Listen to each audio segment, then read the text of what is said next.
Hi, this is a very quick mini tutorial in the continuous arpeggio from the music of Lubomyr Melnyk. My whole channel is just about trying to share Lubomyr's music with the world. It's called Continuous Music, and his music is only really possible with his technique, and his whole philosophy is quite complicated. There's quite a lot going on, but it's also very difficult to put into words. You kind of have to play it to see what he means.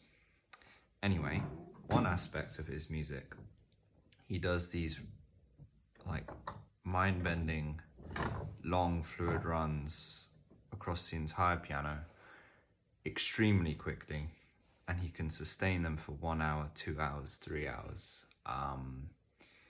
You see classical pianists doing very fancy things like this, they do. Like they can do the arpeggios and they can do the very quick things, but it's very showy, it's very jaggedy, it's not fluid motion, and it's certainly not sustained for an entire hour, which Lubomyr can do. So, just very briefly, I'm gonna say what kind of things is he doing differently. So I'm nowhere near as good as him, and I've only really been practicing his kind of arpeggio motion for a few weeks, but I'll just share, a basic thing. Let's take this. So quite a simple one. There's a million ways to play it wrong, and wrong in quote marks, wrong for continuous music, and almost everybody would play this wrong, again, in quote marks. For like classical music, this kind of motion I just did there is kind of fine, but for continuous music it's not fine because it's not the most fluid possible motion. It doesn't have the best possible contact with your hand. It's less automated, it's more spread out, there's more kind of tension in the fingers. You're not, Lubomyr would have you live some consciousness in the wrist and to focus on the center of your hand, and to all the force to come from this closed palm position, like so, like this. This spread out formation is not good, not in continuous music. So I'll just show a few ways of playing it badly. So again, like this is what I used to do. I wouldn't make really any wrist movement whatsoever. I just open like that.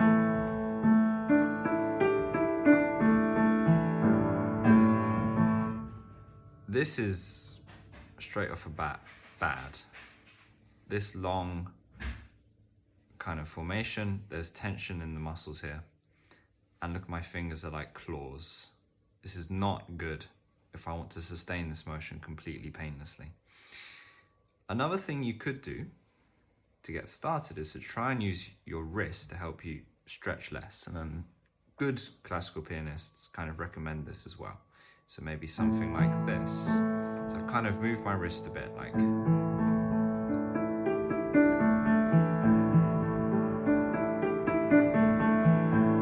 This is better because the wrist motion does reduce tension and my hand is being supported by my wrist and my forearm. Again, lots of people do this already. This is not that unusual, but what I just played is still wrong. This kind of completely parallel to the keys motion is not the most optimal for continuous music. What Lubomyr would have you do is take the closed palm formation, which is kind of the most relaxed thing you can do with your fingers. It's also the strongest thing you can do with your fingers,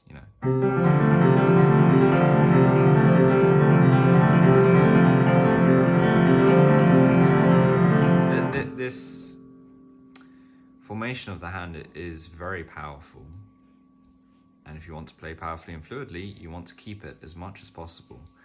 So, what we do is, we start here, and we start closed. We don't do this, we don't even do this. we don't do this either. The thumb is kind of eager to get to the change, but it is forbidden. You must keep it closed like that. And we just try and transition with this kind of shape of the hand.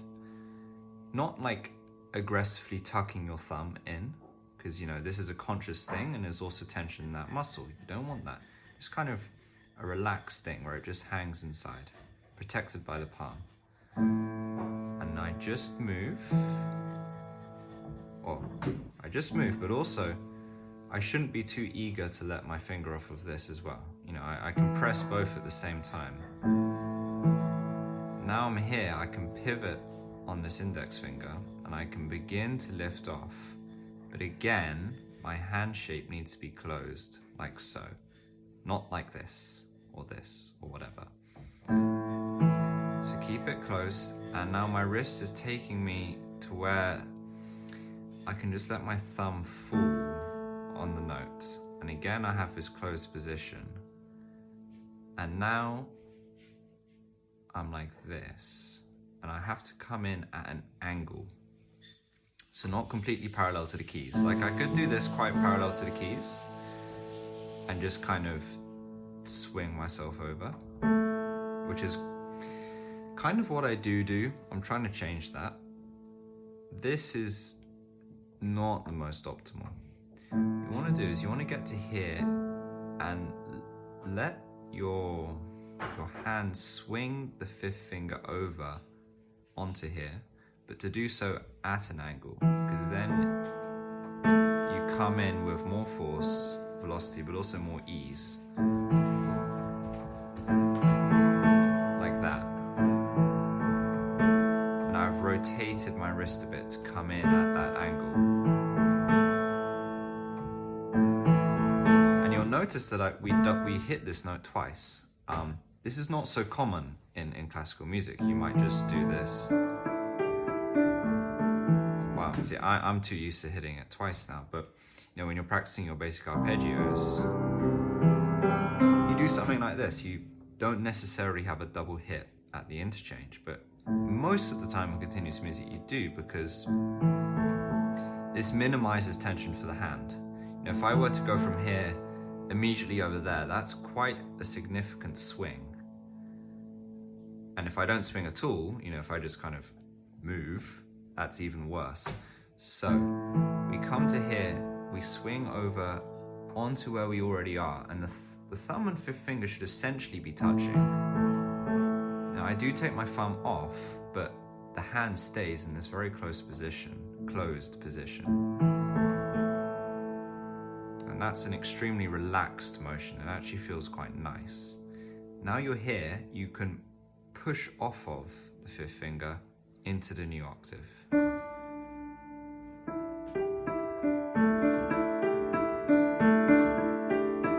And again, you want to keep a closed shape. You don't immediately extend the thumb to where it's going, which is the G, like this. Like this is kind of fine in what Lubomyr calls a static position. Like if I was doing something else with the right hand here.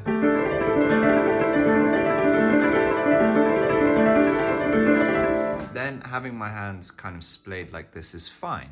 I've got a firm wrist and it's just going to support this motion. But if I'm doing this long running arpeggio, I need a higher level of fluidity. So I need to go and maintain this shape. All the fingers closed, not tense, mind, I'm not clutching them together like angrily. They're just relaxed and together as they naturally would be. I'm not jutting out like this or anything. And my thumb, again, doesn't immediately go to here. It's brought to where it needs to be by the hand and the wrist. It's quite a gentle motion. And now, as I come down, I want to come in at an angle again. I don't want to run completely parallel to the keys. I want to come in like this and just let my thumb fall to where it needs to go. And then I start swinging down like that. Again, I don't go like this. I don't have this tense formation. I try and keep my hand as close together as I can. And then I repeat. I'm back where I started, in this closed positioning. Not like that, but like this.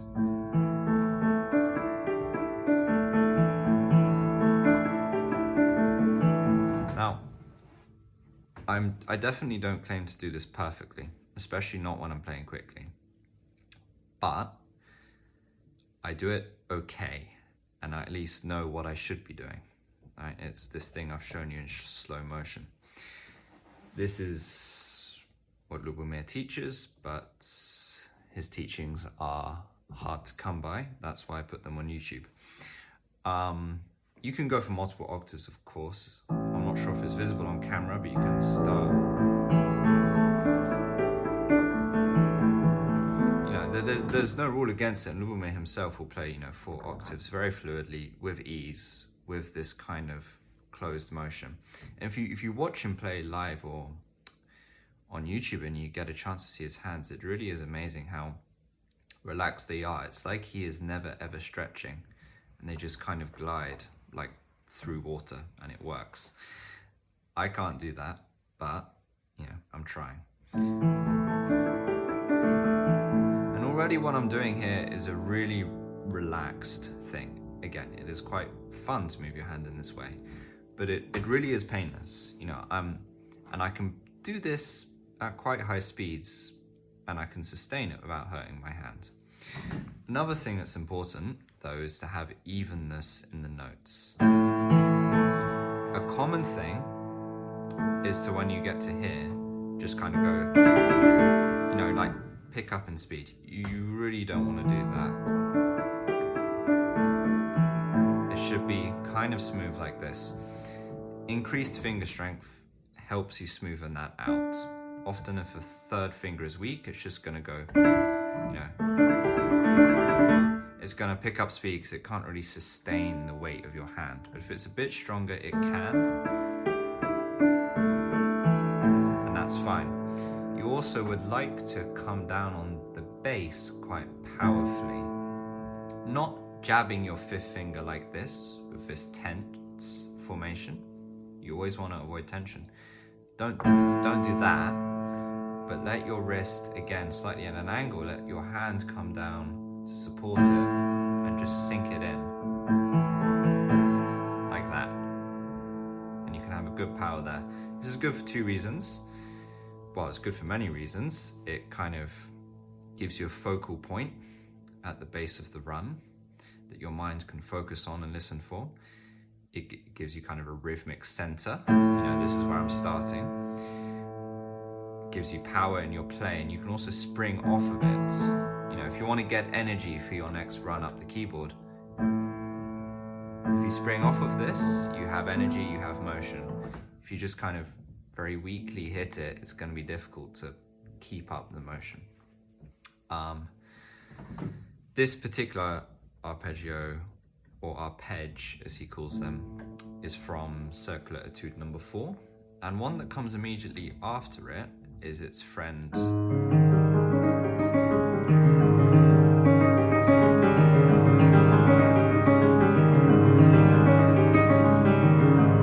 Like that.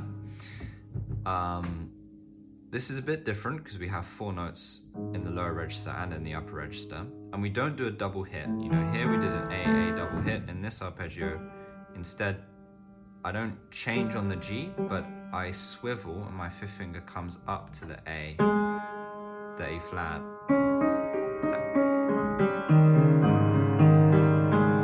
Like that.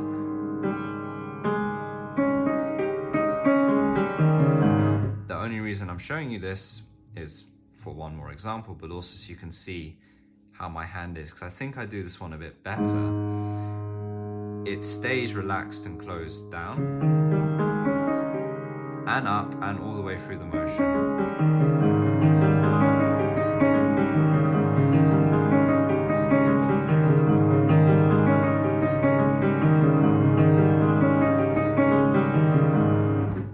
This is kind of what you should be doing. Again, I don't claim to play it perfectly, but you should have this thing.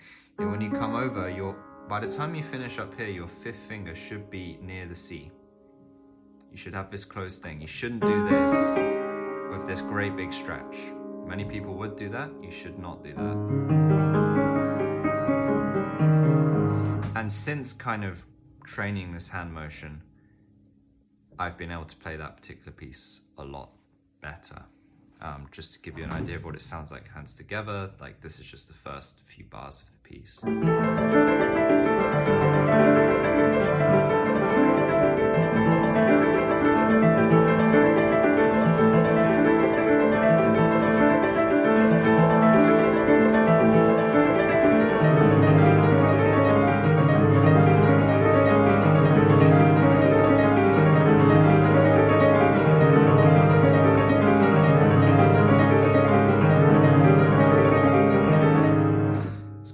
Goes. And I'm moving quite quickly there, but it's essentially effortless because of the way the hand motion works. My fingers are kind of just happy and relaxed at all stages. This is how it should be. It feels like gliding. You can take your mind off of it as well to a great extent, which is a core component of Lubomyr's continuous playing. How does he play for hours? He's not concentrating on every single note. There is a certain, it's not quite mindlessness, but, well, yeah, it's complicated, but for the sake of argument right now, it's like mindlessness, and you can only achieve mindlessness, in particular if there is no tension, and if it just feels like gliding, like something completely effortless.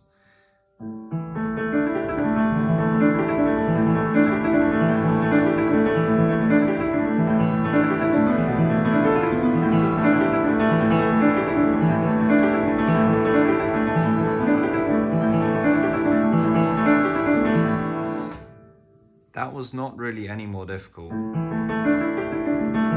this. Like, the point is, your speed can vary and it feels no different for the hand. I should say though, speed is not the goal of Lubomyr's music. In his words, speed is an emotion, not a physical act. You should only play really as fast as you are feeling is right. So how I played there was kind of unnaturally fast. I was just making a point. Also, my hand posture isn't brilliant when I play fast. So I realize on camera, you know, if anyone is actually watching this, when I played faster, probably my hand was opening a bit more. This is what I usually do. That's not a good thing.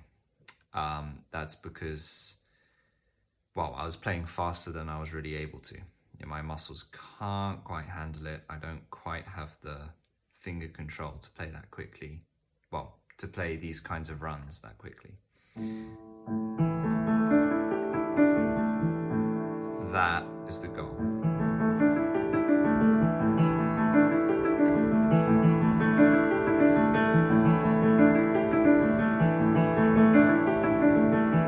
And you should be able to repeat this mindlessly over and over again. So, okay. I don't have much else to say right now. That's just a very brief introduction to the arpegge mode in Lubomyr's music. That's a different word to arpeggio. I'm not just mispronouncing it. He has his own word, arpegge, which I guess it just indicates that we're not really doing arpeggios in any classical sense, but we're doing something similar. Okay.